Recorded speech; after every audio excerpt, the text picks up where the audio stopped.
Nous venons de démarrer un atelier extrêmement important pour la planification stratégique relative au secteur travail, emploi et protection sociale.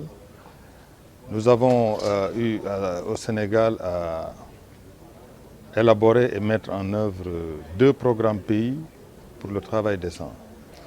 Il y a eu beaucoup de résultats concernant le travail décent au Sénégal, puisque lorsqu'on parle des piliers du travail décent, on parle forcément de l'emploi, du dialogue social, des normes au travail, des droits au travail, mais aussi nous parlons de la protection sociale.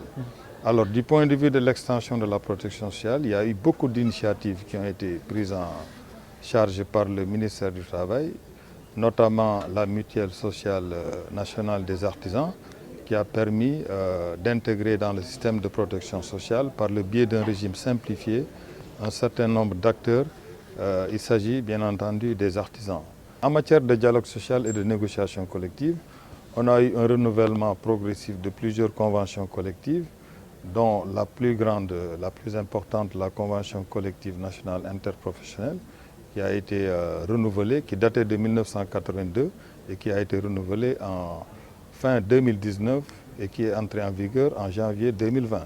Nous avons aussi des conventions collectives sectorielles, comme dans le secteur de la presse, du pétrole et du gaz, de la sécurité privée, etc. Nous avons eu aussi, du point de vue du travail décent, connu plusieurs revalorisations salariales dans le secteur privé, 2 revalorisations du salaire minimum interprofessionnel et du salaire minimum interprofessionnel agricole, 2 revalorisations en 2019 et en 2023, juillet 2023. Donc autant dire que du point de vue des progrès en matière de travail décent, des efforts importants ont été faits, mais il y a encore du chemin à parcourir. Nous avons un mécanisme qui permet d'évaluer l'agenda du travail décent dans un pays. On fait le profil pays.